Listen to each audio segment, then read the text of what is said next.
السلام عليكم ورحمة الله وبركاته. اللهم صل وسلم وبارك على أشرف الخلق سيدنا محمد صلى الله عليه وسلم وعلى آله وصحبه وسلم تسليما كثيرا إلى يوم الدين. نسأل الله العظيم رب العرش الكريم ينصر إخواننا وأهلنا وأحبابنا في فلسطين، اللهم آمين. الله يبارك في الجميع. عايزين نتكلم فيما يخص موضوع تشتية الخلايا أو الإجراءات في موضوع التشتية للخلايا خلال الشتاء. نتمنى من الأصدقاء اللي بيتابع معانا ينتبه للحديث، لعل إن شاء الله لو في أمر ربما يكون ما أمشي بالقيام به ينتبه لي. ونتمنى من الأصدقاء الجدد اللي أول مرة يتابع معانا يشترك في القناة، لعل أي نصائح أو فيديو مباشر أو رد على أسئلة يكون الأخ متابع معنا يوصل له إشعار بالفيديوهات. أولا الله يبارك في الجميع، لابد يعني أمر مهم جدا ننتبه ليه، وهو إحنا ليه نصعب الأمور على نفسينا.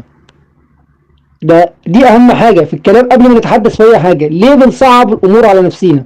أنا بلاحظ دايما الناس تيجي على فترة الشتاء تقول لك أنا عندي خلية 3-4 براويز، هل هتعبر الشتاء ولا ما تعبرش؟ هل هتموت ولا ما تموتش؟ هتيجي الربيع ولا ما تجيش؟ اخ كذلك عنده خلايا 7-8 براويز نفس الكلام. ليه النحال قلقان؟ انا معاك ان لابد يكون قلقان، امر طبيعي، بس ليه انت نقدر نقول نصعب الامور على نفسك؟ تمام. الامر الله يبارك في الجميع سهل جدا. تمام. ما تنظرش للاجواء الخارجيه، بنكررها اكتر من مره، ما تنظرش للاجواء الخارجيه. يعني دلوقتي يشهد الله وانا بتحدث في الفيديو ده الاجواء ربما يكون تقريبا في حدود دلوقتي ال 14 درجه مئويه او 13 درجه مئويه. تمام. اجواء بارده. تمام. ولكن لو فتحت خليه نحل في اللحظه اللي انا اتحدث فيها دي ونقدر نقول شفت درجات الحراره داخل الخليه كام، تمام، هتلاقيها في حدود اقل حاجه 34-33 درجه في الحدود دي. تمام. اصبح ان درجة الحرارة داخل الخلية امر وخارج الخلية امر اخر. تمام. طيب انا كنحال مبتدئ، ايه اللي لابد يكون متوفر داخل الخلية خلال الشتاء على اساس ان الخلية ان شاء الرحمن سواء 3 براويز، من اول 3 براويز 4 5 6 7 ايا يكن العدد تعبر معايا بدون ما يحدث مشكلة. تمام. اولا البرواز اللي يكون داخل الخلية يكون مغطيه النحل، دي رقم 1، قاعدة رقم 1. القاعدة رقم 2 ان يكون في مخزون النحل يقدر يأكل منه، تمام، علشان يقدر يقوم بعملية التدفئة. تمام. دي قاعدة رقم 2. لابد الحاجات دي مش متوفرة. تمام. لابد الحاجات دي تكون متوفرة. لو حاجة من الحاجات اللي انا اتحدث فيها دي مش موجودة عندك، يبقى انت كده نقدر نقول لا قدر الله ممكن يحدث شيء سيء عندك، نقدر نقول نسميه اهمال منك. يبقى احنا اتكلمنا البرواز يغطيه نحل، رقم 2 يكون فيه عسل او غذاء النحل يأكله، دي رقم 2. تمام. رقم 3 وهو الله يبارك في الجميع الخلية ما بيخشهاش اي طيارات هوائية. تمام. يعني فتحة السروح فقط اللي في الخلية اللي النحل يقدر يخش ويخرج منها. تمام. رقم 4 الرطوبة. والرطوبة ربما يكون أنا من وجهة نظر الشخصية بعد وجود مخزون في العسل داخل الخلية أخطر نقطة. الرطوبة الله يبارك في الجميع، بس لعل الأخ المبتدئ اللي بيستمع لينا، هي عبارة عن تجمع بخار المية داخل الخلية. طبعا بخار المية الناتج نقدر نقول عن النحل نفسه. تمام.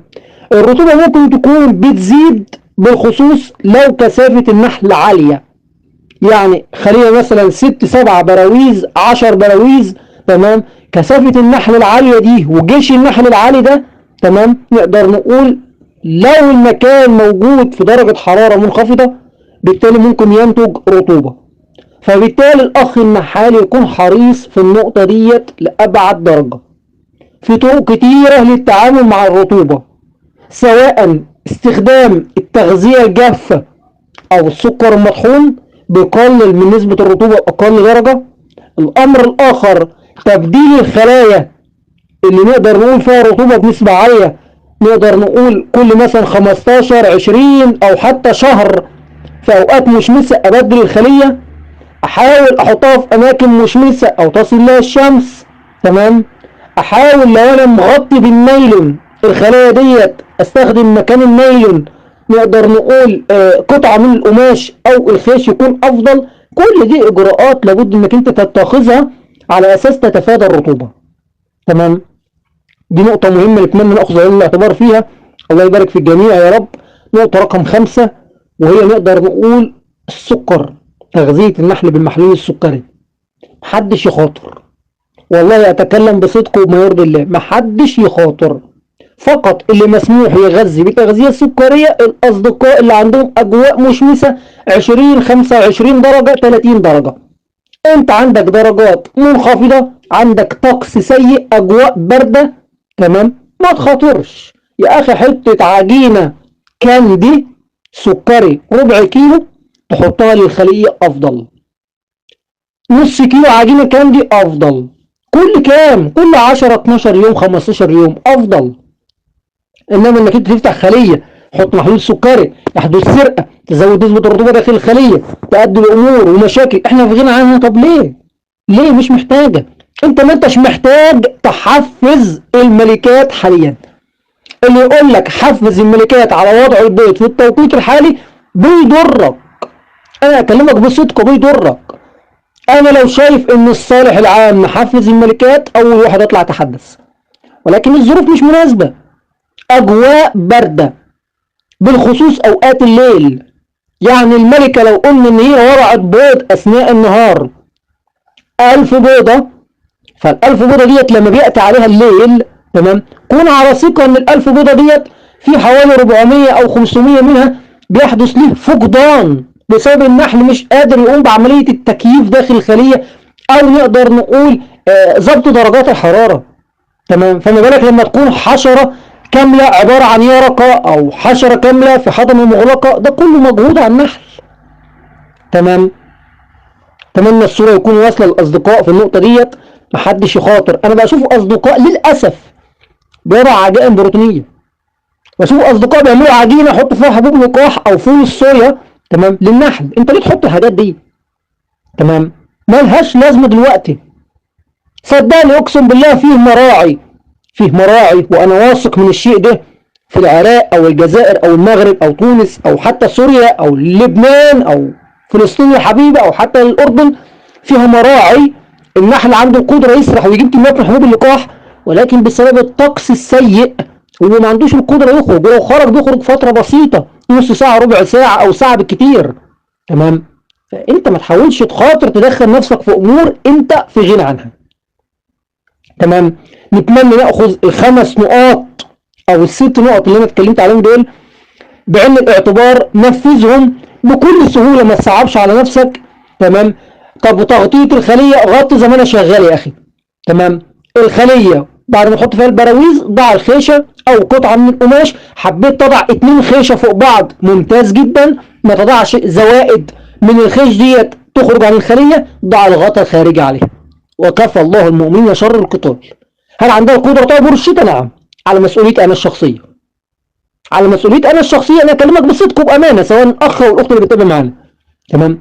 ما تحاولش تصعب الأمور على نفسك، لأنك لما هتصعب الأمور على نفسك نقدر نقول يعني الله سبحانه وتعالى لما بيلاقي قوم نقدر نقول بيصعبوا الأمور على نفسهم، نقدر نقول بيبقى مش عاوز أخش في أمور الدين، ولكن ده شيء مش مستحب. حاول تسهل الأمور على نفسك، هتلاقي الأمور إن شاء الله ماشية بكل أريحية. احنا مش أول سنة نشت النحل. تمام. ولو ربنا أعطانا الصحة وكان في العمر بقية ولا هتكون آخر سنة. تمام.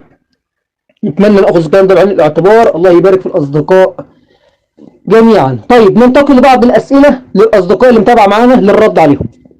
السؤال الأول أخونا بيقول أنا من المغرب، درجة الحرارة منخفضة، وهناك من يقول التغذية تقوم بالمحلول السكري لكي لا تحفز النحل بالخروج وليس هناك مرعى، ما رأيك؟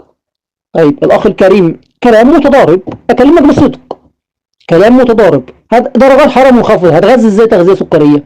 ده اللي لسه أنا بتكلم عليه. تمام. أنا أنصحك بإيه؟ أنصحك اشتغل على العجينة الكاندي أو العجينة السكرية.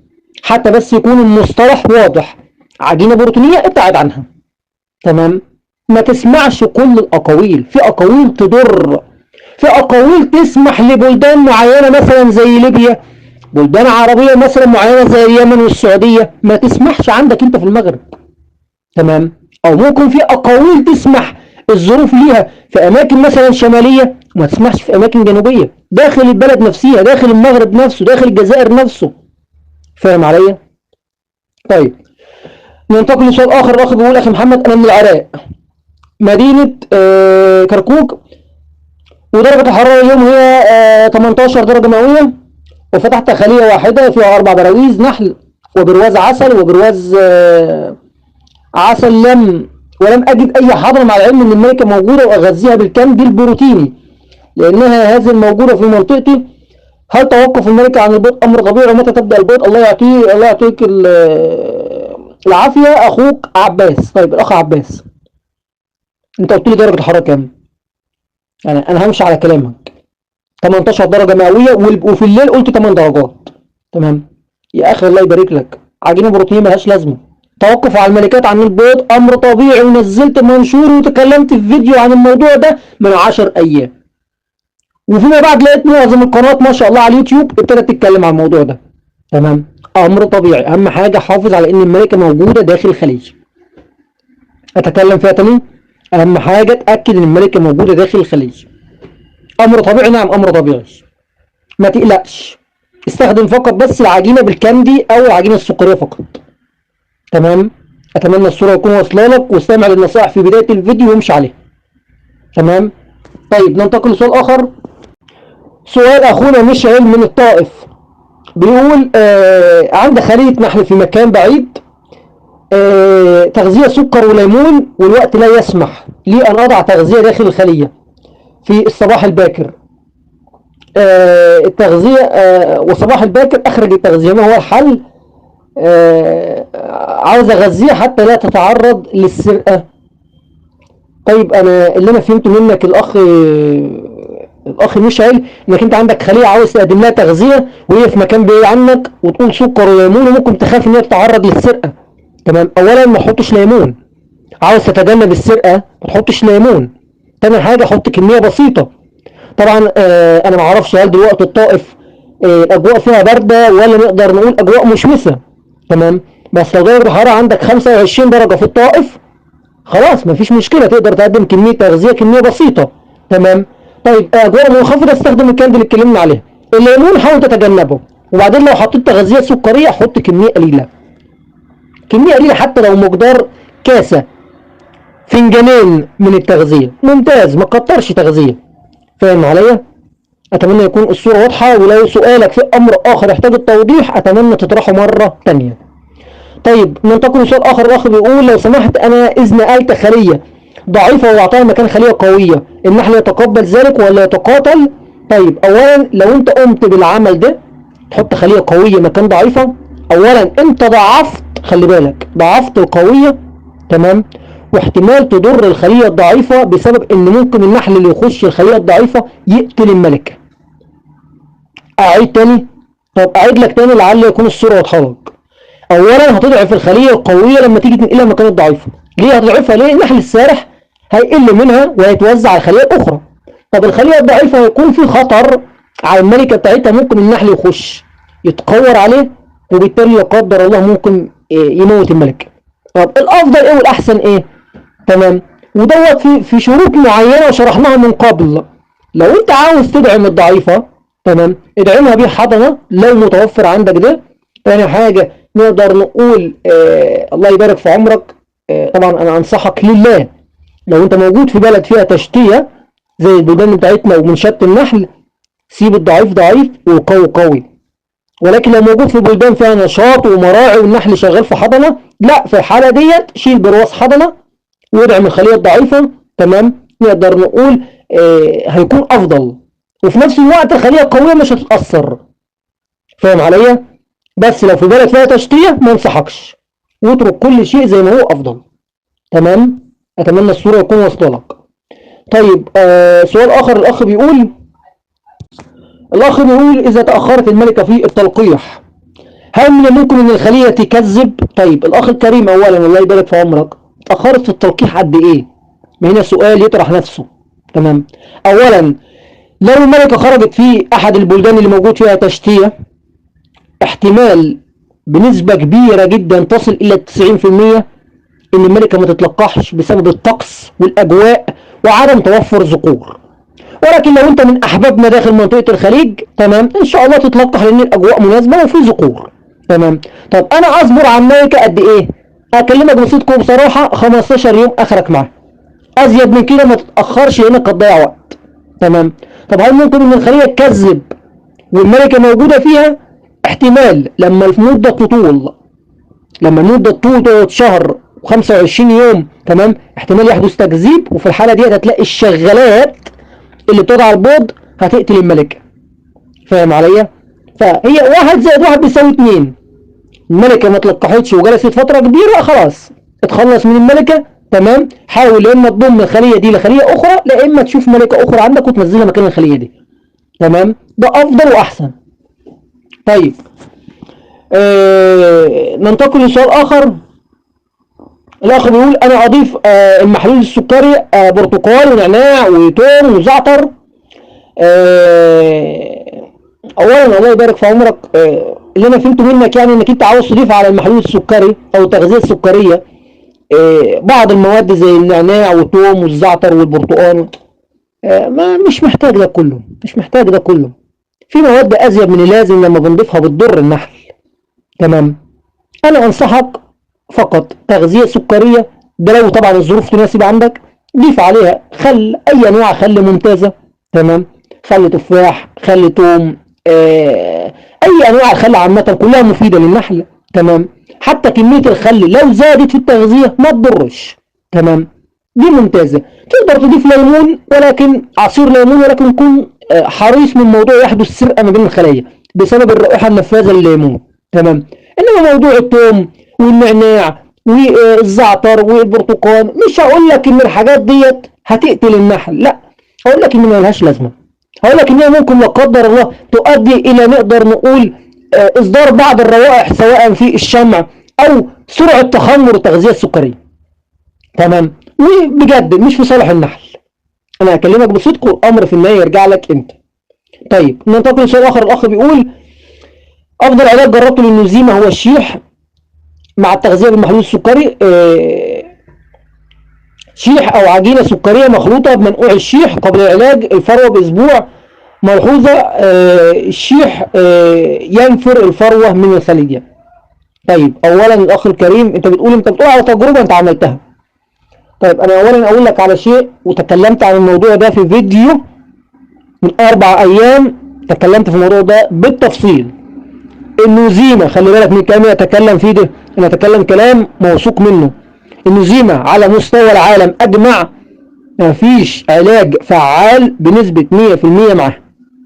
اقولها تاني، على مستوى العالم اجمع ما فيش علاج فعال بنسبه 100% للنزيمه. عندك خلاف ذلك تحدث واتكلم وهات لي اثبات، انا بقول لك ما فيش.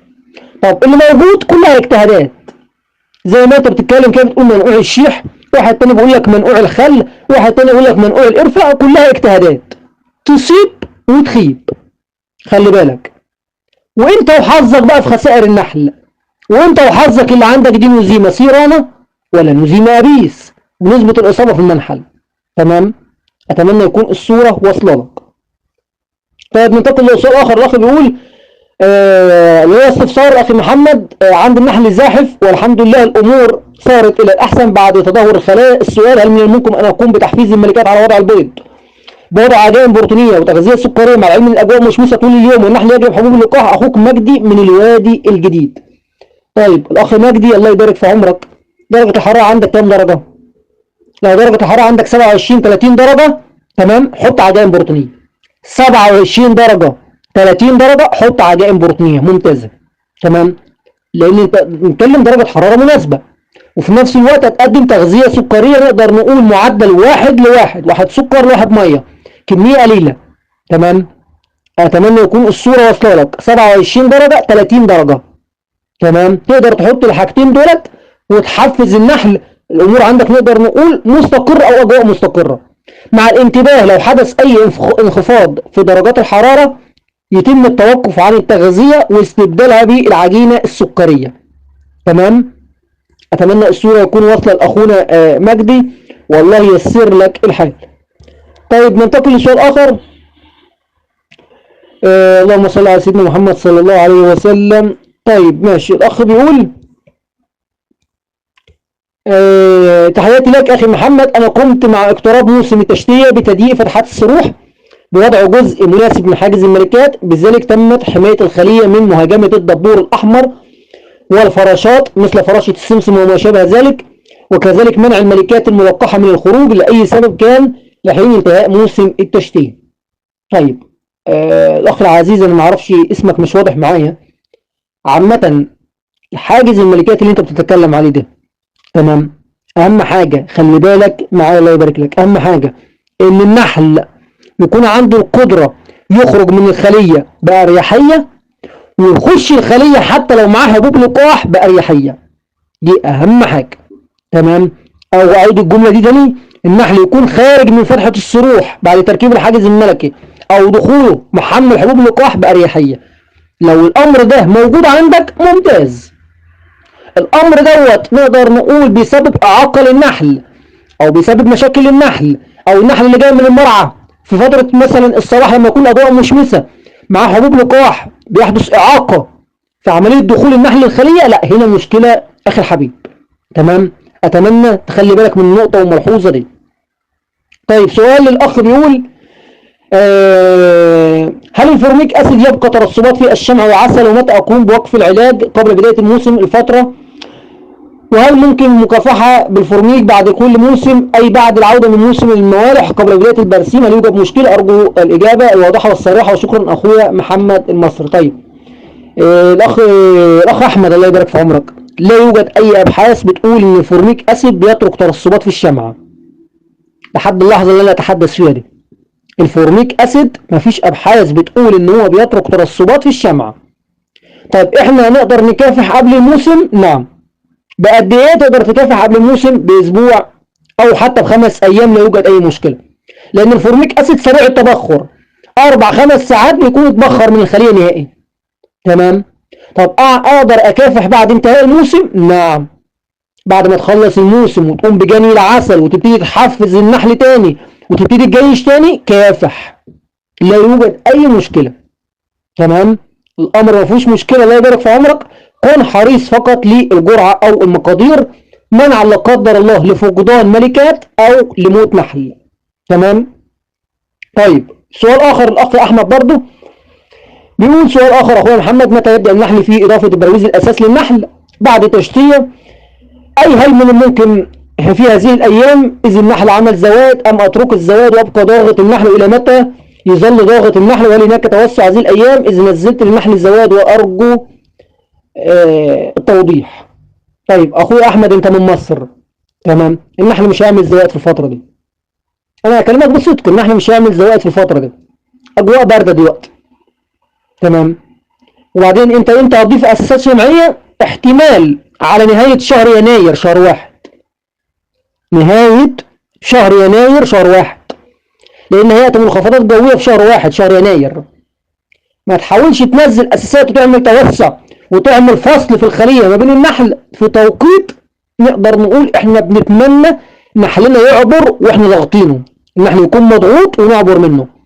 ما تسبقش الاوان وما تسبقش العمل قبل توقيته عشان ما تضرش النحل بتاعك. فاهم عليا؟ اتمنى الصورة يكون واصله لك اخويا احمد الله يبارك في عمرك. انت لو بتتابعنا باستمرار احنا ماشيين واحدة واحدة مع الاخ المبتدئ. تمام. صدقني بصدق احنا ماشيين مع الاخ المبتدئ وحتى المحترف مرحله بمرحله. تمام. مش هقول لك يوم بيوم يا اخي، ماشيين نقدر نقول مرحله بمرحله. احنا في تشتيه دلوقتي ماشيين بيها. اصدقائنا مثلا في الخليج محتاجين بعض المعلومات بنحاول نخصص لهم فيديو. تمام. انت عاوز بقى تسبق وتبتدي تجيب الانطلاقه الرباعيه النهارده، دي شيء يرجع لك انت. ما تسبقش عشان ما تخسرش وتتندم بعد كده. نسأل الله التيسير للجميع، اللهم امين يا رب. نكتفي بالقدر ده من الأسئلة، وإن شاء الرحمن نحاول نعمل فيديو آخر أو بعض الفيديوهات للرد على الأسئلة الباقية في الفيديوهات الأخرى. نسأل الله التوفيق للجميع ومشكورين شكرا جزيلا.